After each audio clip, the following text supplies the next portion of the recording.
जय हिंद। आज के लेक्चर में देखने वाले हैं इतिहास के ऑन प्रीवियस क्वेश्चन को जो कि पेपर में आ चुके हो। हाँ, मैं बोलना चाहूँगा कि आप फालतू जीएस मत पढ़ें, भाई जीएस पढ़ें जो कि पेपर में के लिए काफ़ी इंपॉर्टेंट और पेपर में आती है। तो चलिए अपन एक एक करके क्वेश्चनों को डिस्कस करते हैं। प्रथम क्वेश्चन की बात करते हैं कि सेंधव बाफी मिठास के लिए किस वस्तु का प्रयोग करते थे? तो आपका राइट आंसर हो जाएगा शहद का। इसी प्रकार देखते हैं अगले क्वेश्चन को। ऋग्वेद में अघन्य शब्द किस पशु के लिए प्रयोग में किया गया है? तो आपका राइट आंसर हो जाएगा गाय के लिए, जो कि ऋग्वेद में अघन्य शब्द का प्रयोग किया गया है। इसी प्रकार देखते हैं अगले क्वेश्चन को। सिकंदर महान ने भारत पर कब आक्रमण किया? तो आपका राइट आंसर हो जाएगा 326 ईसा पूर्व में। इसी प्रकार देखते हैं अगले क्वेश्चन को। भारत में सिकंदर का मुख्य युद्ध किसके साथ हुआ? तो आपका राइट आंसर हो जाएगा पोरस के साथ। देखते हैं अगले क्वेश्चन को। पाली ग्रंथों में गांव के मुखिया को क्या कहा गया है? तो आपका राइट आंसर हो जाएगा भोजक। जो भोजक है आपके वे पाली ग्रंथों में गांव के मुखिया को कहा गया है। देखते हैं अगले क्वेश्चन को। उज्जैन का प्राचीन नाम क्या था? तो उज्जैन का आपका प्राचीन नाम हो जाएगा अवंतिका। क्या हो जाएगा? अवंतिका। इसी प्रकार देखते हैं अगले क्वेश्चन को। नंदवंश का संस्थापक कौन था? तो नंदवंश का आपका संस्थापक हो जाएगा महापद्मानंद। इसी प्रकार देखते हैं अपन अगले क्वेश्चन को। प्राचीन भारत में पहला विदेशी आक्रमण किसके द्वारा किया गया? तो आपका राइट आंसर हो जाएगा ईरानियों के द्वारा। जो प्राचीन भारत में आपका विदेशियों के द्वारा आक्रमण किया गया था। इसी प्रकार देखते हैं अपन अगले क्वेश्चन को। मगध का कौन सा शासक सिकंदर का समकालीन था? तो आपका राइट आंसर हो जाएगा घनानंद। इसी प्रकार देखते हैं अगले क्वेश्चन को। नंदवंश का अंतिम सम्राट कौन था? तो नंदवंश का आपका अंतिम सम्राट हो जाएगा घनानंद। इसी प्रकार देखते हैं अपन अगले क्वेश्चन को। बिंदुसार ने विद्रोहियों को कुचलने के लिए अशोक को कहाँ भेजा था? तो आपका राइट आंसर हो जाएगा तक्षशिला। कहाँ भेजा था? तक्षशिला। इसी प्रकार अपन देखते हैं अगले क्वेश्चन को। किस सम्राट का नाम देवान प्रियदर्शी था? तो आपका राइट आंसर हो जाएगा सम्राट अशोक का जो नाम था देवान प्रियदर्शी था। इसी प्रकार देखते हैं अपन अगले क्वेश्चन को। कलिंग का युद्ध कब हुआ था? काफी इंपॉर्टेंट क्वेश्चन और पेपर में बार बार पूछा जाने वाला क्वेश्चन। कलिंग का युद्ध कब हुआ? तो आपका राइट आंसर हो जाएगा 261 ईसा पूर्व में। इसी प्रकार देखते हैं अपन अगले क्वेश्चन को। प्राचीन भारत का कौन सा शासक था जिसने अपने अंतिम दिनों में जैन धर्म को अपनाया था? तो आपका राइट आंसर हो जाएगा चंद्रगुप्त मौर्य के द्वारा अपनाया गया था। इसी प्रकार देखते हैं अपन अगले क्वेश्चन को। मौर्य साम्राज्य में कौन सी मुद्रा प्रचलित थी? तो आपका राइट आंसर हो जाएगा पण।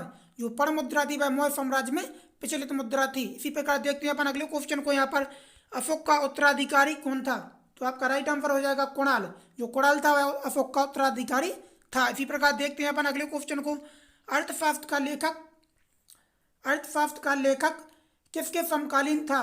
तो आपका राइट आंसर हो जाएगा चंद्रगुप्त मौर्य के समकालीन था, जो आपका अर्थशास्त्र का लेखक था। इसी प्रकार अपन देखते हैं अगले क्वेश्चन को। मौर्य काल में शिक्षा का प्रसिद्ध ग्रंथ कौन था? तो आपका राइट आंसर हो जाएगा तक्षशिला। इसी प्रकार देखते हैं अगले क्वेश्चन को। मेगास्थनीज की पुस्तक का नाम क्या था? तो आपका राइट आंसर हो जाएगा इंडिका। इसी प्रकार अपन देखते हैं अगले क्वेश्चन की ओर। अशोक के शिलालेखों में कौन सी भाषा थी? तो आपका राइट आंसर हो जाएगा प्राकृत भाषा। जो कि प्राकृतिक भाषा है वह अशोक के शिलालेखों में थी। इसी प्रकार अपन देखते हैं अगले क्वेश्चन को। हड़प्पा सभ्यता का पता कब और किसने लगाया? तो आपका राइट आंसर हो जाएगा 19वीं शताब्दी में अंग्रेजों ने जो हड़प्पा काल की सभ्यता का पता लगाया था। दोस्तों आप वही क्वेश्चन देख रहे हैं जो कि पेपर के अंदर पूछे गए हैं। अपन देखते हैं अगले क्वेश्चन को।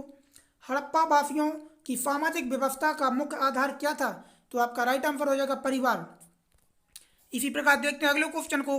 हड़प्पा वासियों का समाज कैसा था? तो आपका राइट आंसर हो जाएगा मात्र सत्तात्मक। आपका हड़प्पा वासियों का समाज था मात्र सत्तात्मक। इसी प्रकार देखते हैं अगले क्वेश्चन को। आग से पकी हुई मिट्टी को हड़प्पा वासी क्या कहते थे? तो आपको कहते थे टेराकोटा कहा जाता था आग से पकी हुई मिट्टी को। इसी प्रकार अपन देखते हैं अगले क्वेश्चन को। बिल्ली का पीछा करते हुए कुत्ते के पंजों के निशान कहाँ मिले? तो आपका राइट आंसर हो जाएगा सिंधुकालीन स्थल चंदूधड़ों में मिले। आपके बिल्ली का पीछा करते हुए कुत्तों के पंजे आपके कहाँ मिले? सिंधुकालीन स्थल चंदूधड़ों में। इसी प्रकार अपन देखते हैं अगले क्वेश्चन की ओर। किस खेल का प्रचलन हड़प्पा के समय था? तो शतरंज खेल हो जाएगा आपका राइट आंसर। इसी प्रकार अपन देखते हैं अगले क्वेश्चन को। हड़प्पा वासी किसे अपना पवित्र पक्षी मानते थे? तो आपका राइट आंसर हो जाएगा पाकिस्तान। इसी प्रकार नेक्स्ट क्वेश्चन की ओर बात करते हैं अपन। पुरातत्व किसकी देन है? तो हड़प्पा सभ्यता की देन हो जाएगी। इसी प्रकार अपन देखते हैं अगले क्वेश्चन को। कपास की उपज की पहली जानकारी कहाँ से मिली? कपास की उपज की पहली जानकारी कहाँ से मिली? तो आपका राइट आंसर हो जाएगा हड़प्पा से। इसी प्रकार देखते हैं अगले क्वेश्चन को। कपास को यूनानी क्या कहते थे? कपास को यूनानी आपके फिनड्रोन कहा जाता था या फिनड्रोन कहते थे। इसी प्रकार देखते हैं अपन अगले क्वेश्चन की ओर। खेत की जुताई के लिए किसका उपयोग किया जाता था? तो किसका उपयोग किया जाता था? हल का यूज करते थे आपके। इसी प्रकार देखते हैं अपन अगले क्वेश्चन को। सेंधोबाफी मिठास के लिए किस चीज का सेंधोबाफी मिठास के लिए किस चीज का इस्तेमाल करते थे? तो आपका राइट आंसर हो जाएगा शहद का। इसी प्रकार अपन अगले क्वेश्चन की बात करें। हड़प्पा के समय व्यापार की कौन सी प्रणाली प्रचलित थी? तो वस्तु विनिमय प्रणाली प्रचलित थी। इसी प्रकार अपन अगले क्वेश्चन की बात करें यहाँ पर, तो हड़प्पा के लोगों ने नगरों और घरों के विन्यास के लिए किस पद्धति को अपनाई?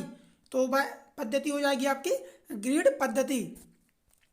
अगले क्वेश्चन की यहाँ पर बात करते हैं। हड़प्पा सभ्यता में शहरीकरण की प्रमुख विशेषता क्या थी? तो निकास प्रणाली आपकी हड़प्पा सभ्यता में शहरीकरण की प्रमुख विशेषता थी। इसी प्रकार अपन नेक्स्ट क्वेश्चन की बात करते हैं।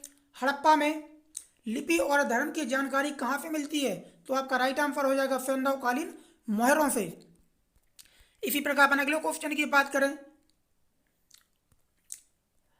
चित्राक्षर लिपि को और किस नाम से पुकारा जाता था? तो आपका राइट आंसर हो जाएगा वेंड्रो फ्रेडम लिपि के द्वारा। क्या? फेंड्रो फ्रेडम लिपि के द्वारा जाना जाता था। इसी प्रकार अपन अगले क्वेश्चन की बात करें। आज़ादी सन 1947 के बाद भारत में सबसे अधिक कहाँ हड़प्पा कालीन स्थलों की खोज की गई? यानी आज़ादी सन 1947 के बाद भारत में सबसे अधिक कहाँ पर हड़प्पा युगीन स्थलों की खोज की गई या हुई? तो आपका राइट आंसर हो जाएगा गुजरात। इसी प्रकार अपन अगले क्वेश्चन की आप बात करें। वह कौन सा हड़प्पा कालीन स्थल है जो त्रिस्तरीय था? तो आपका राइट आंसर हो जाएगा धौलावीरा। इसी प्रकार अपन अगले क्वेश्चन की बात करें। चावल के उत्पादन के साक्ष्य किस सेंधवपुरा स्थल से प्राप्त हुए हैं? तो आपका राइट आंसर हो जाएगा रंगपुर एवं लोथल। तो दोस्तों अपन इस वीडियो में शानदार क्वेश्चन को देखते हुए अपन आगे बढ़े। तो दोस्तों कैसा लगा वीडियो कमेंट करके आप लोग और जरूर बताना। हाँ दोस्तों, जो भी कैंडिडेट इस चैनल पर पहली बार आए हुए कृपया करके चैनल को सब्सक्राइब जरूर करें। वीडियो पसंद आया हो तो इसे शेयर भी जरूर करें। तो दोस्तों फिर मिलेंगे अपन एक शानदार क्वेश्चनों के साथ। तब तक के लिए दोस्तों जय हिंद जय भारत।